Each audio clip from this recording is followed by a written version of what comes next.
Good morning everyone. Tara, basa na tayo na ating libro guys. Kapwa ko Filipino, magbasa na tayo na ating history book, History of the Filipino People by Agoncillo and Guerrero. Nagkamali kasi ako ng basa kanina, kaya ito inulit ko. Today is March 29, 2023. History of the Filipino People Part 6, the Third Republic. Topic number 28, External Affairs. Nandito tayo sa paragraph, the Breakup. Basa. The breakup, the jubilation that followed the creation of Mapilindo, which Western and some ASEAN observers criticized as racially inspired, was short-lived, however. In preparation for the creation of the Federation of Malaysia, which would include, besides Malaya and Singapore, Sabah, North Borneo, and Sarawak, it was agreed in the spirit of Mapilindo that the peoples of the last two territories should determine in a plebiscite whether they would join the contemplated federation. On August 1, 1963, the Malayan and British governments committed a diplomatic fax passed by issuing a joint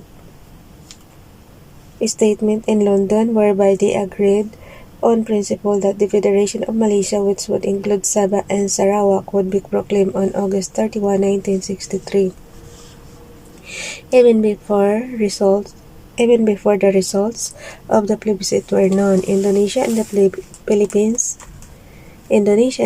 agreed to the holding of the plebiscite in Sarawak and Sabah under the auspices of the United Nations Secretariat.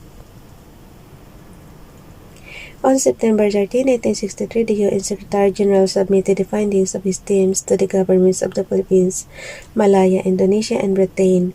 The findings showed that the peoples of Sarawak and Sabah were for joining the Federation of Malaysia, Indonesia, and the Philippines.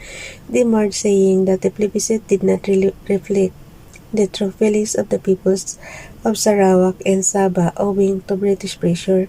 Consequently, the Philippines severed diplomatic ties with Malaysia. On September 16, 1963, Indonesia, under the leadership of Sukarno, not only refused to recognize Malaysia but began an anti-Malaysia campaign. While relations between Philippines and Malaysia were characterized with indifference, those between Indonesia and Malaysia were openly hostile. The Philippines' basis for the non-recognition of Malaysia lay in the former territorial claim to Sabah, a claim that Malaysia, backed up by Britain, naturally disputed. Obviously, Macapagal's refusal to recognize Malaysia was a tactical maneuver to force the latter to recognize the Philippine claim to Sabah in exchange for Philippine recognition of the British-inspired Malaysia.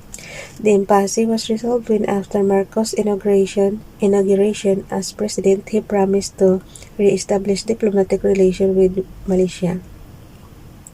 On the assurance of the Malaysian government that it was not averse to elevating the question of the Philippine claim to Sabah to the World Court or to submitting it to peaceful negotiations or arbitration, the Philippines re-established diplomatic relations with Malaysia on June 3, 1966. On June 25, the Philippines recognized Singapore, which on August 9, 1965, seceded from the Federation of Malaysia. The dispute over Sabah, no sooner had the Philippines re-established diplomatic relations with Malaysia than a bitter controversy arose between them. In accordance with the understanding between the two countries, see preceding paragraph, the Philippines renewed its claim over Sabah, the former North Borneo. The Philippine claim was based on the following historical facts. Number 1, the Sultan of Sulu acquired sovereignty over North Borneo, Sabah, from the Sultan of Brunei in the early 17th century, whom the former helped in suppressing a rebellion. Number 2, in 1878, the Sultan of Sulu leased North Borneo, Sabah to an Austrian national, Gustavus von Overbeek, who organized the North Borneo Company with Alfred Dent, an Englishman, as his business partner. The company administered the disputed territory from 1878 to 1946, and during this period it paid the Sultan of Sulu an annual rental of 5,000 Malayan dollars, which was increased in 1933 to $5,300. Number 3, the fact that the disputed territory was leased by the Sultan of Sulu shows that he exercised sovereignty over the territory. Number 4, in 1903, the North Borneo Company, a private company, asked the Sultan of Sulu to execute a confirmatory deed to confirm the Contract of 1878, the lease agreement, and expressly recognized that the Sultan of Sulu was sovereign in Sabah. Number 5, according to British sources, the North Borneo Company did not acquire the territory of Sabah for the British Crown, for when Spain and the Netherlands raised objection over the activities of the North Borneo Company, Lord Granville and the Marquis of Salisbury, who were during their time foreign ministers of Britain, explained to Spain and the Netherlands that the British government assumed the dominion as sovereign rights to Borneo, which was occupied by the company, and that it did not purport to grant to the company any powers of government over the disputed territory. Number 6, the annexation of North Borneo by Britain in 1946, 11 days after Philippine independence, was illegal in the sense that the North Borneo Company, from which the British government took Sabah, had no right of sovereignty over Sabah. Consequently, number 7, Britain had no right to turn over Sabah to Malaysia in 1963 because Britain had no sovereign right over Sabah. On the other hand, the Malaysian government anchored its claim over Sabah on the fact that, number 1, Great Britain turned over Sabah to Malaysia in 1963, thereby making Malaysia the heir of Britain to Sabah. Number 2, in a plebiscite conducted in 1963 under the auspices of the United Nations, the Sabahans voted to be a part of the Federation of Malaysia. And number 3, the Philippine Constitution does not include Sabah in the delineation of the geographical limits of the Philippines. Attempts to resolve the ticklish issue proved futile. Both parties refused to give in.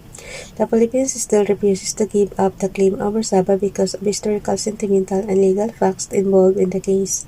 And Malaysia refuses to give up Sabah not only because to do so would be to destroy the artificially created Federation of Malaysia, but also because Sabah's rich natural resources, which Malaya has as the principal in the Federation, is exploiting to the advantage of the Federation as a whole. The Philippines, in an attempt to resolve the issue peacefully in accordance with the rule of law, suggested that the question be elevated to the World Court for decision, but the Malaysian leaders, who claimed that the Philippines had neither political nor legal leg to stand on, adamantly refused to have the World Court decide the case. This attitude drew a sharp stricture from the courageous Philippines Free Press when it said, "One who is caught with the goods will quite naturally refuse to go to court." In the face of Malaysia's refusal to submit the case to the World Court, the Philippines withdrew its embassy from Kuala Lumpur. A little later, Malaysia ordered its embassy in Manila to close shop. Bukas na itong Association of Southeast Asia. Bye everyone. God bless.